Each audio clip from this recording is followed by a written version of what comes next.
नमस्कार दोस्तों, स्वागत है हमारे इस नए वीडियो में। इस वीडियो में बात करने वाले हैं वन प्लस के latest phone one plus 13S के बारे में।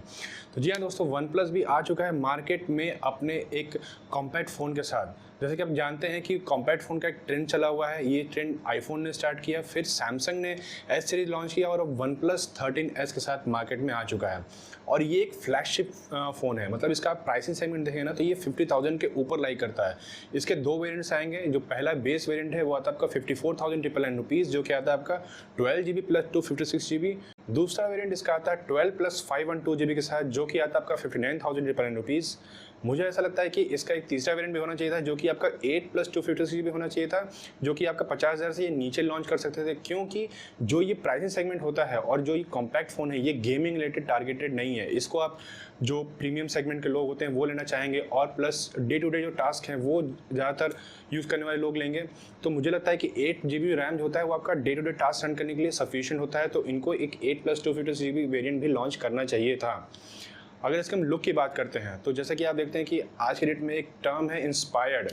कॉपी को इन्होंने रिप्लेस कर दिया इंस्पायर्ड टर्म से, बट ये फ़ोन ऑलमोस्ट आईफोन के जैसा लगता है। इसका जो डिज़ाइन है, इवन इसके जो एजेस हैं, इसका जो बॉडी है और जो ओवरऑल लुक है वो बिल्कुल आईफोन की तरह दिखता है। बैक से आप देखेंगे तो वो जो कैमरे का सेटअप है, जो कैमरे का मॉड्यूल है, आईफोन का जो 16 वर्जन लॉन्च हुआ है वो सिंगल वर्टिकल कैमरे के साथ लॉन्च होता है, तो उसी के जैसा ही ये लगता है। बट ये बस एक ट्रिपल कैमरे के सेटअप के साथ लॉन्च हुआ है, तो क्वाड जैसा दिखता है ये। बट मोर और लेस ये एक इंस्पायर्ड है आईफोन के डिज़ाइन से, तो आपको लुक एंड फील एंड जो भी इसका टच है वो बिल्कुल ही आपको आईफोन का फील देने वाला है। इसके डिस्प्ले की बात करते हैं तो डिस्प्ले इसका काफ़ी कमाल का ही है और बहुत ही छोटा डिस्प्ले है। 6.32 इंचेस का full HD plus AMOLED display है 1.5 के रेजोल्यूशन के साथ, और HDR10 प्लस को भी सपोर्ट करेगा। तो ये जो कॉम्पैक्ट फ़ोन का जो सीरीज़ का फ़ोन है, ये ओवरऑल हर चीज़ के लुक एंड फील के बारे में ही ये फ़ोन लॉन्चेज हुए हैं। क्योंकि जो परफॉर्मेंस एंड एवरीथिंग है वो अदर फोन से भी आते हैं, बट जो कॉम्पैक्ट सीरीज़ का फ़ोन है ये इनका मेन टारगेट होता है आपका लुक एंड फील और ईजी टू यूज़ फ़ोन, ये इनका मेन फोकस होता है। फटाफट हम इस फ़ोन की स्पेसिफिकेशन की बात करते हैं, बट उससे पहले मैं आपको ये कहना चाहूँगा कि वीडियो को बिल्कुल लास्ट तक देखना। अब इस फ़ोन के मैं दो ऐसे प्रॉब्लम्स मैं बताऊँगा कि जो वन प्लस को इम्प्रूव करना चाहिए इस प्राइस सेगमेंट के हिसाब से, उनको बिल्कुल इस पर काम करना चाहिए।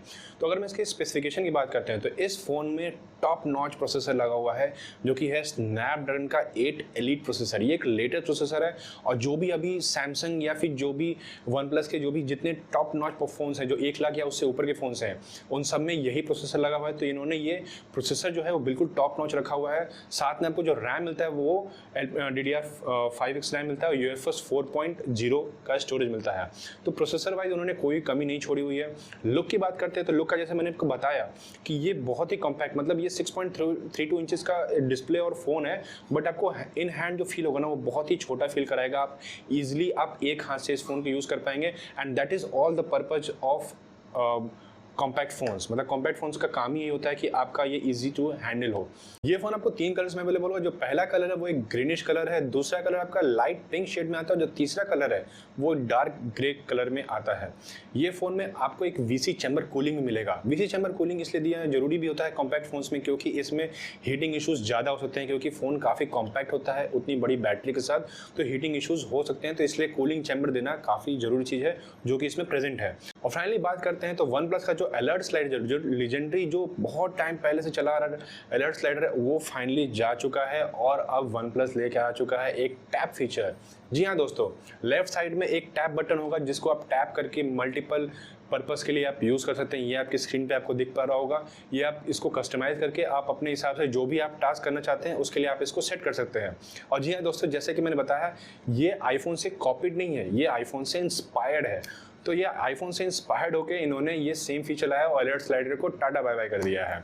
तो अब हम बात करते हैं इस फ़ोन के बैटरी की बात करते हैं। तो बैटरी इस फ़ोन में काफ़ी मेजर थिंग है, क्योंकि जो भी अभी तक कॉम्पैक्ट फ़ोन्स लॉन्च हुए मार्केट में, सब में बैटरी काफ़ी इन्होंने कम दी हुई है ब्रांड्स ने। तो वन प्लस का ये सबसे हाईलाइटेड फीचर है कि इन्होंने बैटरी में कोई कॉम्प्रोमाइज़ नहीं छोड़ा। मतलब 5850 का बैटरी है इसमें, साथ में आपको 80 वॉट का चार्जिंग भी मिलता है। कुछ एक्स्ट्रा फीचर्स की बात करते हैं तो इसमें वन प्लस ने न्यू एंटीना इंट्रोड्यूस किया है ओमनी डायरेक्शनल एंटीना, तो वो आपकी कॉल क्वालिटी को और इम्प्रूव करेगा और जो भी आपके मोबाइल डेटा है, जो भी नेटवर्क रिलेटेड चीज़ें हैं, उसको एक इम्प्रूवमेंट मिला है इस फ़ोन में।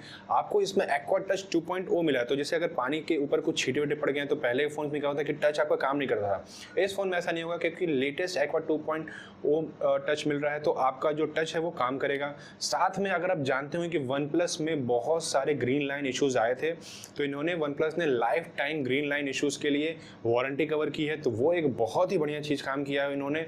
और जो लास्ट एक्स्ट्रा फीचर्स में आता है वो है कि AI, जैसा कि आप जानते हैं कि आज के डेट में जितने भी फ़ोन्स आ रहे हैं, मतलब हर फ़ोन्स, हर स्मार्ट और हर जगह AI का इंट्रोडक्शन हो रहा है, AI हर जगह भर भर के आ रहा है। तो इस फ़ोन में भी इन्होंने काफ़ी कुछ AI से रिलेटेड चीज़ें इंट्रोड्यूस की हैं, जैसे कि वन ऑफ द AI चीज़ है कि अगर आपका जो भी आप बात कर रहे हैं कॉल पे, तो वो आप इजीली इसको ट्रांसलेट करके आप एक डॉक्यूमेंट में सेव कर सकते हैं या फिर उसको ट्रांसलेटर की तरह आप यूज़ कर सकते हैं। तो जैसा कि इसमें वन प्लस में इनका खुद का डायलर आता है, तो इसमें ये AI इंट्रोड्यूस्ड है, AI इसमें लगा हुआ है और आपका ये कॉल असिस्टेंट में हेल्प करेगा। इसके साथ AI के अदर फीचर्स भी हैं इस फ़ोन में। करते हैं last but not the least camera के बारे में। तो कैमरा जो इसका है वो 50 मेगापिक्सल का आपको प्राइमरी कैमरा मिलता है, सेकेंडरी कैमरा मिलता है आपको 50 मेगापिक्सल का अल्ट्रा वाइड, और जो सेल्फी कैमरा है वो है आपका 32 मेगापिक्सल का सेल्फी कैमरा। तो कैमरा वाइज इन्होंने काफ़ी बढ़िया काम करने की कोशिश की है, मेगापिक्सल्स और काफ़ी बढ़िया क्वालिटी का हार्डवेयर भी यूज़ किया है, सोनी का यूज़ किया है। बट मुझे लगता है कहीं ना कहीं सॉफ्टवेयर ऑप्टिमाइजेशन की बहुत ज़्यादा ज़रूरत है। और जी हाँ दोस्तों, जैसा मैं वीडियो स्टार्टिंग बोल रहा था कि इस फ़ोन में दो मेजर ऐसी प्रॉब्लम्स हैं, जो कमियां हैं, जो कि मुझे लगता है कि इस प्राइसिंग से 50,000 से ऊपर की बात कर रहे हैं तो ये वन प्लस को ध्यान रखना चाहिए। जो कि उसमें सबसे जो मेन चीज़ है वो है कैमरा, क्योंकि इस प्राइसिंग सेगमेंट में लोग जनरली गेमिंग रिलेटेड फ़ोन्स या डे टू डे सिर्फ काम करने के लिए फ़ोन्स नहीं लेते हैं। मतलब ये एक प्रीमियम सेगमेंट है, इसमें जो भी कस्टमर लेता है वो कैमरा थोड़ा ज़्यादा फोकस रहता है इस कस्टमर्स का। तो मुझे लगता है कि कैमरा ऑप्टिमाइजेशन की बहुत ज़्यादा नीड है, क्योंकि जो फोटोज़ हैं इनके प्राइमरी कैमरा से डे लाइट में तो आपको फोटोज़ अच्छे मिलेंगे, बट जहाँ लो लाइट है, डिम लाइट है, उसमें आपको जो फोटोज़ हैं वो उतने क्लियर, उतने क्रिस्प, जो कि 50,000 के फ़ोन्स में होने चाहिए, वो नहीं है। सेल्फी कैमरा भी इनके जो फोटोज़ हैं वो बहुत एवरेज सही है, बहुत ज़्यादा बढ़िया फोटोज़ नहीं है, जो कि एक ऑप्टिमाइजेशन की ज़रूरत है। और मुझे लगता है वन प्लस को इस चीज़ पे बहुत ज़्यादा फोकस करना चाहिए, क्योंकि जो नया सीरीज़ का फ़ोन उन्होंने लॉन्च किया है, जो कॉम्पैक्ट सीरीज़ का फ़ोन है, अगर इसमें पहले सीरीज़ के पहले फ़ोन से ही अगर चीज़ें से प्रॉब्लम दिखेंगी कैमरा, तो आगे के सीरीज़ में थोड़ी बहुत प्रॉब्लम हो सकती है। और ये इसमें जो हार्डवेयर लगाया है, हार्डवेयर कैपेबल है। इस जस्ट दैट मुझे लगता है कि सॉफ्टवेयर से थोड़ी बहुत ऑप्टिमाइजेशन की ज़रूरत है, जो कि मुझे लगता है कि वन प्लस कर सकता है और एक अपडेट के जरिए इसको फिक्स कर सकते हैं। दूसरा जो मुझे लगता है कमी लगता है, जो इसमें है USB का, जो इसमें USB यूज़ किया हुआ है, टाइप C है, बट वो 2.0 है।